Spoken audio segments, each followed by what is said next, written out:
हमारा नहीं हुआ था तो मैं इस राज्य का भी एमएलए हुआ करता था 1990 में। शायद आप सब लोग उस समय बहुत छोटे होंगे, बहुतों को जानकारी नहीं होगी। तो मेरे लिए खासियत इस राज्य के साथ यह है कि 1990 में जब मैं पहली बार 26 साल की उम्र में एक मिनट गोपाल जी, बैठ जाइए, आ जाइए, बैठ जाइए। तो पहली बार जब मैं बिहार में विधायक बना 26 साल की उम्र में, तो मुझे आज भी अच्छा एहसास होता है कि मैं अपने आप को झारखंड का भी एमएलए कह सकता हूं, क्योंकि उसके बाद विभाजन हुआ। विभाजन में हम सब लोगों की भूमिका रही, वो एक बड़ा अध्याय था राजनीति का। लेकिन मेरा सुखद अनुभव रहा है कि इस राज्य का मैं विधायक रह चुका हूं। लंबी यात्रा के बाद ये मेरा 7वां टर्म है लोकसभा राज्यसभा मिला करके, और उसमें एक टर्म और भी अगर जोड़ दिया जाए तो मैं बिहार से 5 साल रहा, तो लगभग मोटे तौर से 40 साल की राजनीतिक यात्रा के बाद मैं आपके बीच में बैठा हूं। हमेशा एक अच्छा और पार्टी ने मुझे दायित्व दिया कि इस बार आपको रांची ही जाना है, तो मैंने सुखद स्वीकार किया और निर्मला सीतारमण जी के बजट के बाद सभी पार्टी के वरिष्ठ लोगों को पूरे भारतवर्ष में मुख्यालयों में, जिला मुख्यालयों में बजट पर संवाद कायम करने के लिए, और आप शर्मा जी, संवाद कायम करने के लिए आप जैसे वरिष्ठ पत्रकारों के बीच में, जानकार पत्रकारों के बीच में जो नब्ज हैं किसी राज्य के राजनीतिक माहौल के लिए और जागरूकता के लिए, उनके पास मुझे भेजा है। तो सबसे पहले इस वर्ष गणतंत्र दिवस के बाद बैठक और बजट पेश हुआ है, और हम सब इस बात का हमेशा ख्याल करें कि रविवार को इस दिन बजट पेश हुआ। और भारत की सरकार ने तय किया है कि हर वर्ष 2014 के बाद जो समय का परिवर्तन हुआ और तिथि का परिवर्तन हुआ, और कई बार आप सब लोग ये जानना भी चाहते होंगे कि बजट को ऐसा देश के प्रधानमंत्री जी ने तय किया कि हम 30 मार्च तक आते आते बजट की स्वीकृति प्रदान कर देंगे। उसके पीछे उद्देश्य यह था कि पहले जब बजट पेश होता था तो मई जून तक चला जाता था, जब तक प्रस्ताव पारित होता था राज्यों को या केंद्र को। जुलाई अगस्त आ जाता था, उसके बाद बारिश का मौसम हो जाता था, काम में बाधा उत्पन्न होता था। फिर जब बारिश खत्म होता था तो त्योहार का माहौल पूरे भारतवर्ष में रहता था। इसलिए देश के प्रधानमंत्री ने यह तय किया है कि मार्च के अंतिम तक इस बजट को पारित करके और एक रूपता लाया, जो अंग्रेजों के जमाने के समय से जो बजट पहले दोपहर में पेश होता था, उसका लिंक था। जब अंग्रेज भारत को शासित करते थे तो जब उनका सुबह 11 बजता था तो हमारे लिए तो उसमें परिवर्तन किया गया। ये सबको याद रखना पड़ेगा। ये देश के और कई सारे सुधार के प्रयास माननीय प्रधानमंत्री जी ने किया है, और लगभग 350 रिफॉर्म्स। हम बड़े सरल शब्दों में कहते हैं कि रिफॉर्म्स, सुधार। लेकिन ये सुधार क्या है? और हर बार जब प्रधानमंत्री जी से रिफॉर्म्स की बात करते हैं, चाहे वो प्रशासनिक दृष्टिकोण से हो या वित्तीय दृष्टिकोण से है, देश के आम आदमी को कैसे उसका जीवन का स्तर बढ़ सके, कैसे उसकी जीवन की सहूलियत बढ़ सके, कैसे देश की सरकार और राज्य सरकार मिलकर के उसमें अपनी भागीदारी दे सके, ये उसका उद्देश्य है। और अभी तक लगभग 350 रिफॉर्म्स भारत की सरकार ने किया है। मैं राजनीतिक विषयों पर अभी नहीं जाऊंगा कि कुछ रिफॉर्म्स की क्या परिचर्चा है, लेकिन देश की सरकार ने निरंतर किया है। और इस बार के 3 लक्ष्य थे जो आप लोगों ने बजट भाषण में सुना: कर्तव्य 1, कर्तव्य 2 और कर्तव्य 3। और वहीं से शुरुआत की गई थी बजट की भाषण। और सबसे पहले था प्रोडक्टिविटी और इंटरनेशनल नेशनल कॉम्पिटिटिवनेस, प्रतिस्पर्धा और उत्पादकता का ये पहला दौर था। दूसरा था कैपेसिटी बिल्डिंग, किस तरह से हर स्तर पर, हर राज्य, हर गांव से लेकर के बड़े कॉरपोरेट्स तक, बड़े उद्योग तक, सरकार के विभिन्न अंग तक, कैसे आप प्रोडक्टिविटी, उत्पादकता बढ़ाएंगे और कैपेसिटी बढ़ाएंगे, ताकि पूरी दुनिया के साथ आप की भूमिका प्रमुख है। जहां एक तरफ ग्लोबल साउथ में संकट का माहौल है, साउथ ईस्ट एशिया में भयंकर आपसी तनाव है, रशिया और यूक्रेन में तनाव है, तो दूसरी तरफ चीन एक बड़े ताकत के रूप में उभर करके खड़ा है। किस तरह से भारत इस पूरे ग्लोबल परिदृश्य में कैपेसिटी बिल्डिंग करेगा, ये चुनौती स्वीकार करके आज हम लोग सरकार में हैं। और तीसरा लक्ष्य था कर्तव्य में कि हर व्यक्ति, हर इंसान, हर परिवार, जो अंतिम परिवार है, उस तक सरकार की योजनाएं कैसे पहुंचे। तो मैं आपको प्रमुख तौर से जो विषय हमारे सामने है उसको रख दूंगा। उसके बाद झारखंड के बजट में क्या क्या संभावनाएं हैं, और फिर आप जो सवाल पूछना चाहें पूछ सकते हैं। सबसे पहले मैन्युफैक्चरिंग में, और इस बार बायोफार्मा का, और बायोफार्मा का विशेष रूप से हब बनाने की घोषणा की गई है। कई बार हम सेमीकंडक्टर की बात करते हैं, और इस समय बैठे हुए आप जिस कैमरा से लाइव टेलीकास्ट कर रहे हैं, जिस टेलीफोन मोबाइल का उपयोग कर रहे हैं, ये जो ऊपर में बत्तियां लगी हैं, या ये माइक्रोफोन है, ये साहब का यहां घड़ी हो, आपके जीवन के हर, चाहे वो रॉकेट साइंस में हो, या एयरक्राफ्ट में हो, या गाड़ी में हो, या ऑटोमेशन में हो, या लिफ्ट में हो, सेमीकंडक्टर की एक बड़ी भूमिका है। और वो सर्किट बनाने के लिए आज पूरी दुनिया का सबसे बड़ा ताकत सेमीकंडक्टर के लिए अमेरिका है या चीन है। ये सामान्य रूप से हम लोग समझ नहीं पाते हैं, लेकिन देश की सरकार ने सेमीकंडक्टर्स पर एक बहुत बड़ा अभियान शुरू किया है, और उसमें राज्यों की भागीदारी, ये बड़ा कैपिटल इंटेंसिव होता है और हाई प्रिसिशन का होता है। 1 सेंटीमीटर के चिप में रांची जैसे शहर की विद्युत की व्यवस्था का संचालन का मॉनिटरिंग किया जा सकता है। ये एक ताकत होता है, चाहे वो स्पेस में हो, रॉकेट साइंस में हो। और उसके जो दुनिया में सेमीकंडक्टर पर, माइक्रोचिप पर अपनी ताकत जमा लेता है, वो देश में आने वाली पीढ़ी के लिए ताकत होगा। इसलिए सेमीकंडक्टर पर सिर्फ देश के स्तर पर ही नहीं, राज्यों की भी प्रतिस्पर्धा बढ़ा करके राज्यों की भागीदारी के लिए एक बड़ी योजना कायम की गई है। और सेमीकंडक्टर के साथ साथ अगर भारत अभी भी सबसे आगे है तो इलेक्ट्रॉनिक्स कंपोनेंट में, उसमें भी बड़े रूप से मैन्युफैक्चरिंग के लिए बढ़ावा दिया है।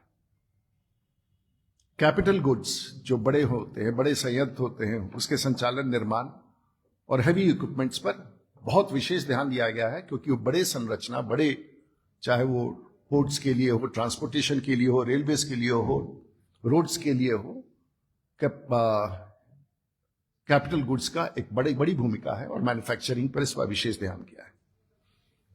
सबसे बड़ा भारत में अगर कोई एम्प्लॉयमेंट का सोर्स है वो एमएसएमईज है, जिस पर हर सरकार ने, पिछली सरकारों ने, अपनी सरकार ने एमएसएमईज पर विशेष ध्यान दिया है। और इस बार विशेष रूप से उसके प्रोत्साहन के लिए 10,000 करोड़ की अतिरिक्त राशि उपलब्ध कराई गई है अगले 5 वर्षों में प्रोत्साहन के लिए। इंफ्रास्ट्रक्चर में 2014 से सरकार लगातार, और मैं इसलिए कह रहा था कि आज हमारे साथ कुछ कार्यकर्ता पटना से आए हैं, और आज 4.5 घंटे में वो पटना से यहां आ गए।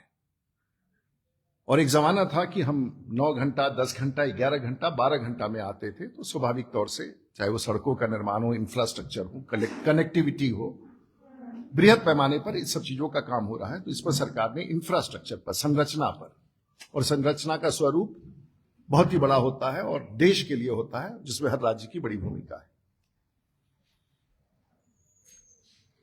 बड़ी योजनाओं में संकट होता है, बड़े कैपिटल में, बड़े निवेश के साथ रिस्क मैनेजमेंट, और उसमें देश में कई बड़े बड़े लोगों का नुकसान होता है जिसकी भरपाई नहीं हो सकते हैं। और इसीलिए रिस्क मैनेजमेंट के लिए कैपेसिटी में वृद्धि की गई, और 4.4% जीडीपी का प्रोटेक्शन के लिए, रिस्क मैनेजमेंट के लिए फंड रेज किया, और इसका कैपेक्स आज 17 लाख करोड़ के आसपास है। ये उन उद्योगों को, छोटे या बड़े, जिनमें रिस्क बहुत बड़ा होता है और देश ये रिस्क उठाए, तो उसमें लगभग इतना पैसा है। पूरी दुनिया आजकल एनवायरमेंट, पर्यावरण की बात कर रही है, और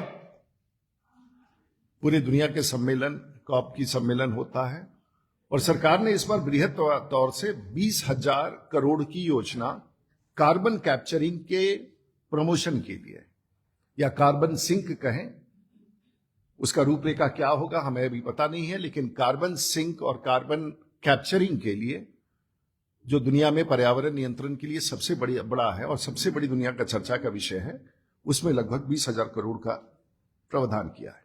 हाई स्पीड कॉरिडोर्स देश के कई कोनों में लागू किया गया है और इसी प्रकार से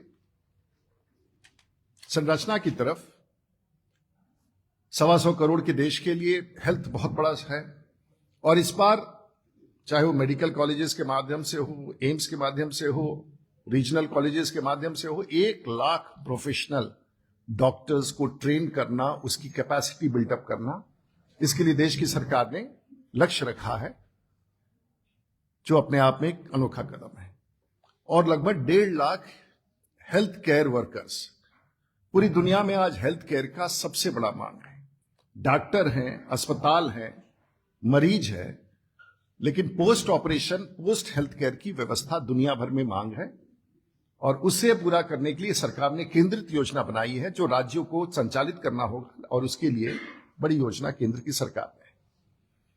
वेटनरी डॉक्टर्स का अभाव पूरे भारतवर्ष में है, एक संख्या 20,000 का, और इन कैंपस एजुकेशनल यूनिवर्सिटीज की स्थापना 5 राज्यों में और 5 एजुकेशनल कॉम्प्लेक्सेस का बड़े पैमाने पर जो अंतर्राष्ट्रीय स्तर पर हो। मेरी इच्छा है कि राज्य सरकार, झारखंड की राज्य सरकार और इस तरह से कई राज्य सरकारें अगर उसके लिए चैलेंज बेस्ड मैकेनिज्म पर compete करती है तो आना चाहिए। देश में टूरिज्म का बढ़ावा हो रहा है और जिस तरह से टूरिस्ट ट्रैफिक्स बढ़ते चले जा रहे हैं, लगभग 20,000 गाइड्स को ट्रेन करने का प्रावधान किया गया है और स्वाभाविक तौर से उसमें हर राज्य के लोग भाग लेंगे। फार्मर्स इनकम्स को बढ़ाने के लिए रिजर्वॉयर्स में मछलियों के पालन में बढ़ावा के लिए एक विशेष योजना और दिव्यांग जनों के लिए, जिसका देश के प्रधानमंत्री का विशेष रूप से उसके लिए बहुत ही ज्यादा उनकी वेदना रहती है, संवेदना रहती है। और मेंटल हेल्थ, ये विषय ऐसा है जिससे हम लोग अपने आप को जोड़ नहीं पाते हैं, लेकिन कुछ ऐसे सेंसिटिव चीजें हैं जिस पर सरकार आगे बढ़ना चाहती है। लक्ष्य क्या है? लक्ष्य कल का नहीं है, चुनाव का नहीं है, लक्ष्य 2029 का नहीं है, लक्ष्य 2047 का है।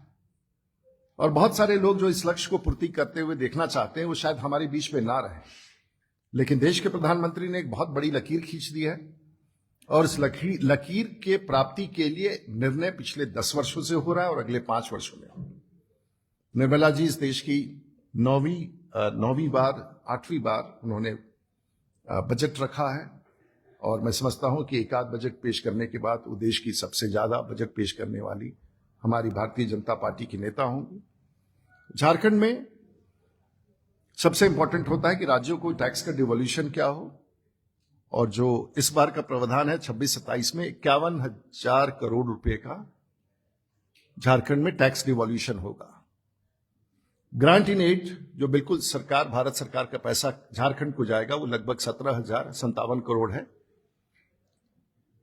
और इस प्रकार से आइटम, और 2014 से लेकर 2026 तक अगर झारखंड के लिए देखा जाए तो पूरा टैक्स का जो अनुपात झारखंड सरकार को गया है वो 3,14,000 करोड़ है, और ग्रांट इन एड जो झारखंड को गया है, झारखंड के राज्य को गया है, वो 1,04,000 करोड़ है। इस तथ्य को जरूर आप लोग याद रखें। केंद्र की सरकार ने समय समय पर, चाहे सरकार जिसकी भी हो, हम लोगों ने, देश की सरकार ने, प्रधानमंत्री जी ने, वित्त मंत्री जी ने और विभिन्न विभागों ने मिलकर के इस लक्ष्य को पूरा किया है। स्पेशल असिस्टेंस, लगभग विशेष सहायता जो होता है अलग अलग योजनाओं पर, 11,000 करोड़ का है।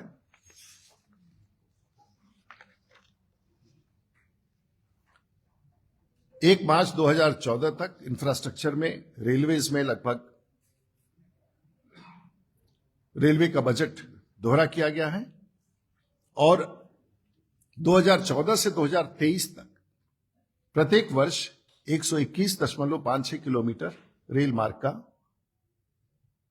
निर्माण किया गया है। 2009 से 2014 तक मात्र, तुलनात्मक दृष्टिकोण से अगर देखा जाए तो कांग्रेस की सरकार, जिसे हम यूपीए की सरकार कहते हैं, 10 वर्षों में उन्होंने प्रति वर्ष 57.4 किलोमीटर एक वर्ष में किया करते थे। हमारा लक्ष्य दुगुना का बढ़ गया है, 121 किलोमीटर। कांग्रेस की सरकार में जो बजट आउटले रेलवेज के लिए था 2009 से 14 की अगर हम लोग चर्चा करें पिछले 5 वर्षों में, और इस बार कहीं देखिए तो 457 करोड़ ही था मात्र झारखंड का, जो इस वर्ष अकेला झारखंड सरकार के लिए, झारखंड क्षेत्र के लिए 7,302 करोड़, यानी कि 10 गुना जो वो 5 साल में खर्च करते थे रेलवेज के ऊपर, हम 1 साल में 10 गुना पैसे रेलवेज के ऊपर खर्च कर रहे हैं। यह संरचना सिर्फ झारखंड के विकास के लिए नहीं है, यह संरचना, झारखंड एक प्रमुख राज्य है, उसकी संरचना पूरे देश के लिए है। नए ट्रैक का प्रस्ताव जो झारखंड में है, प्रत्येक वर्ष जो 2009 से 14 तक था वो 57 था, हम लोगों ने बढ़ा करके उसे 122 किया है। इलेक्ट्रिफिकेशन 2009 से 14 के बीच में 0 था, हमने 92 किलोमीटर किया है। 2014 से झारखंड में 436 रेल फ्लाईओवर्स और आरओबीज का निर्माण किया गया और लगभग अक्टूबर 2024 को 83,000 करोड़ के हजारीबाग, झारखंड इत्यादि के स्थानों पर हुआ है। आरसीएस उड़ान में 2 नए एयरपोर्ट देवघर का हुआ है, जमशेदपुर का भी निर्माण का कार्य प्रारंभ होने की संभावना है, और आरसीएस के तहत 8। मैं स्वयं आज दिल्ली से आया हूं, पता नहीं आप सब लोगों को जानकारी है कि नहीं, और आज भी मैं जिस विमान से दिल्ली से आया उसका मैं कप्तान था। आपके शहर में उतरने का मुझे सौभाग्य प्राप्त होता रहा है, और वो विमान खचाखच भरा हुआ था। यानी कि आज झारखंड के प्रति देश के लोग यहां आना भी चाहते हैं, भाग भी लेना चाहते हैं, निवेश भी करना चाहते हैं। जिस तरह से आपका विमान खचाखच भरा रहता है, तो आगे गुंजाइश है, पटना से भी लगाव है, बाकी स्थानों से भी है, और इसका विस्तार समय समय पर होगा। झारखंड में 30/6/2025 तक 3,633 किलोमीटर राष्ट्रीय उच्च पथों का निर्माण हुआ। स्वदेश दर्शन में लगभग 30 करोड़, और ये संरचना एजुकेशन इंफ्रास्ट्रक्चर में 85 नए केंद्रीय विद्यालयों की स्थापना की गई। हेल्थ केयर में देवघर में एम्स की स्थापना, और कई सारी योजनाओं के बारे में अंकित है। सोशल वेलफेयर, ट्राइबलों के प्रति और जनजातीय समूह के प्रति विशेष रूप से भारत की सरकार का लगाव है। शहरी विकास बहुत बड़ी चुनौती है, और जब मैं ऊपर से आसमान से देख रहा तो मुझे आज भी लगा कि रांची के साथ बहुत बड़ी चुनौती है, जमशेदपुर के साथ, धनबाद के साथ, और व्यवस्थित विकसित शहरी क्षेत्र के निर्माण के लिए, चाहे वो अर्बन क्षेत्र हो, नई सिटी का निर्माण हो, नया एयरपोर्ट हो, नए ग्रीनफील्ड एयरपोर्ट्स हो, मेट्रो रेल्स हो, ये सब भारत सरकार की कल्पना में है।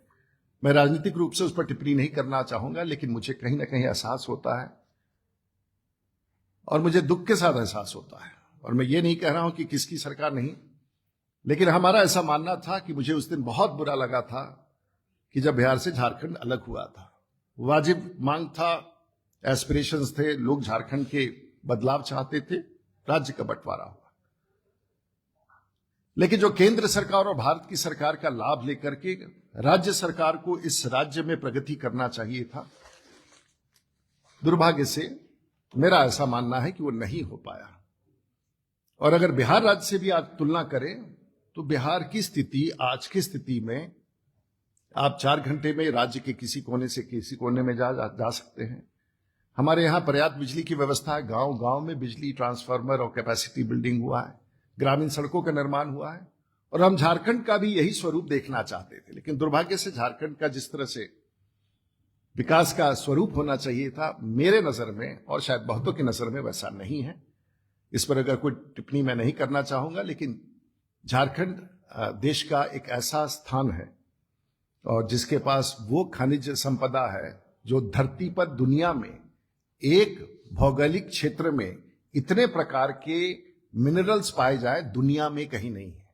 और वैसे स्थिति में अगर झारखंड इसका लाभ नहीं उठा पा रहा है तो बड़ी चिंता का विषय है। मैं जानता हूं इसके बाद आपके सवाल ये आएंगे कि आपने अपनी सरकार में क्या कहा, हम अभी वर्तमान की सरकार की बात करें तो बेहतर होगा। उसके लिए हमें लंबा अध्याय में उतरना पड़ेगा। इरिगेशन, वाटर रिसोर्सेज इत्यादि के बारे में बहुत सारे चर्चा है। भारत में कितनी स्कीमें लाई गई जिसका लाभ पूरे भारत में है। जनधन योजना आज तक 2.2 करोड़ लोगों को, जीवन ज्योति बीमा झारखंड का 88 लाख लोगों को, पीएम सुरक्षा बीमा 1.6 करोड़, पीएम मुद्रा 79,000 करोड़, अटल पेंशन योजना 25 lakh, PM Svanidhi, KCC card, जल जीवन मिशन इत्यादि करके कई उपलब्धियां हैं। ये आंकड़े और भी अच्छे हो सकते थे, राज्यों पर निर्भर करता है। और मैंने जो भी विषय आपके बीच में रखा है उसका मैंने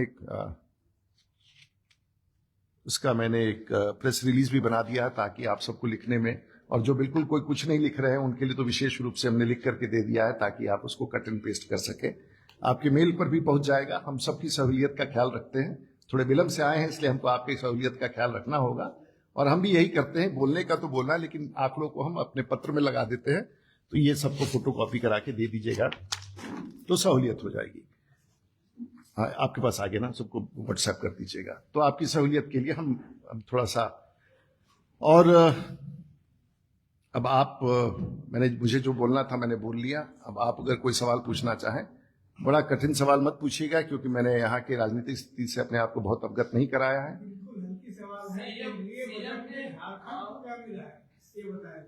अब तो फिर हम रिपीट करेंगे। आपको लगता है थोड़ा नींद भी आ गया था जब हम बोल रहे थे। हम लिख दिए हैं, उसको आप देख लीजिएगा, उसमें हम सब दे दिए। मुख्यमंत्री ने यहाँ के केंद्र सरकार के आम बजट को लेकर कहा था कि जो बजट है उससे देश में भुखमरी की स्थिति पैदा हो जाएगी। अब पता नहीं, हमारा तो काम है कि राज्य को देना। अब राज्य पैसे अगर ना दे, खर्च ना करे, तो ये तो लोकतंत्र का ही है और फेडरल स्टेट है। और फेडरल मैकेनिज्म में राज्यों को अधिकार है, जो उसका डिवोल्यूशन है। हम तो वो पैसा देंगे ही देंगे, हम योजनाएं देंगे ही देंगे। अगर भारत की सरकार ने घोषणा की है अभी 25-30 ऐसी योजनाएं हैं, तो हम अपने यहां बैठ करके बिहार में उन सभी योजनाओं को मैंने पढ़ लिया है। मैं अपने राज्य सरकार के साथ बैठ गया हूं, मुख्य सचिव के साथ बैठ गया हूं। मैंने कहा कि इन जगहों के लिए क्या क्या प्रस्ताव है, आप सूची में तो लगा दीजिए। मेहनत करना पड़ता है शासन चलाने के लिए। भारत की सरकार से काम लेने के लिए आप सरकार है, आप लोकतंत्र है, आपके मुख्यमंत्री हैं, आपके गवर्नर है, आपकी व्यवस्था है और फेडरल सिस्टम है। मेहनत करना पड़ेगा, लक्ष्य रखना पड़ेगा, दूरदर्शिता बनानी होगी, पहल करना पड़ेगा। और फिर अगर उसके बाद नहीं होता है, तब आरोप लगाना पड़ेगा। अभी काम शुरू ही नहीं हुआ, अभी कुछ हुआ ही नहीं, और उसके पहले ही आरोप लगाना, इसलिए कि आप छूट जाएंगे। और वैसे भी झारखंड छूट चुका है। भारत सरकार झारखंड को छूटने नहीं देगी। हम अपनी तरफ से पूरी ताकत लगाएंगे। माननीय मुख्यमंत्री जी का कोई बयान है, अगर उसके पीछे कोई तथ्य हो तो अगर प्रकाश में लाए। मात्र साउंड बाइट्स के लिए ये कांग्रेस और झारखंड के हमारे मित्रों का एक तरीका है, उस पर मुझे कुछ नहीं कहना। सर, लेकिन जो वर्तमान में सरकार है उसमें तो जेएमएम और कांग्रेस है, उन लोगों का ये कहना है कि जो बीजेपी आपकी सरकार है सेंट्रल में, आप लोग जहां जिस स्टेट में भी बीजेपी की सरकार नहीं है उसके साथ सौतेला व्यवहार करते हैं। आप बिहार की भी बात कर रहे हैं, लेकिन इस बार के बजट में अगर देखा जाए गहराई से, तो बिहार को भी कुछ खास नहीं लगे, तो आपका हो गया है, झारखंड को तो मिला ही नहीं है कुछ। अगर झारखंड को नहीं मिला है, देखिए, राज्य केंद्रित कभी भी कोई भारत का बजट नहीं होता है। 125 करोड़ को साथ जोड़ करके लिए, और डिफेंस का हो,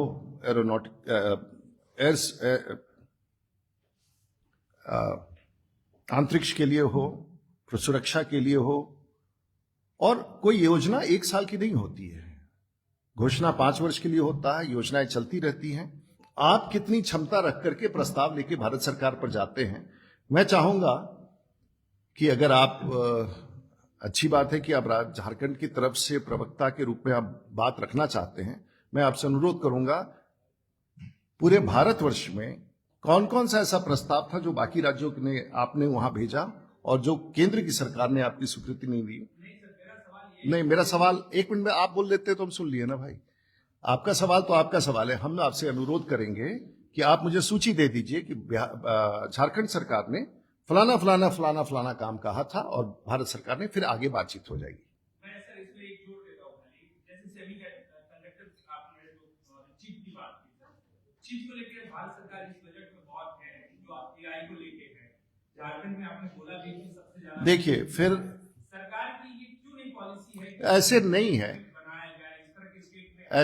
ऐसा है ना, देश सबका है। आज बिहार में तो सभी कंडक्टर पॉलिसी बना के वो तैयार बैठे हैं और आवेदन डालेंगे। आप भी आवेदन डालिए। इथेनॉल का क्या हाल हुआ बिहार में, आपसे भी छुपा नहीं है। अभी कितने प्लांट बंद हुए, वो आप वीडियो को देख के बता रहे हैं ना, हम भी वीडियो देखे हैं। पूर्णिया में 3 बंद तो आप वहीं चले आइए, तो फिर हम लोग अच्छा पत्रकारिता करेंगे आपके साथ।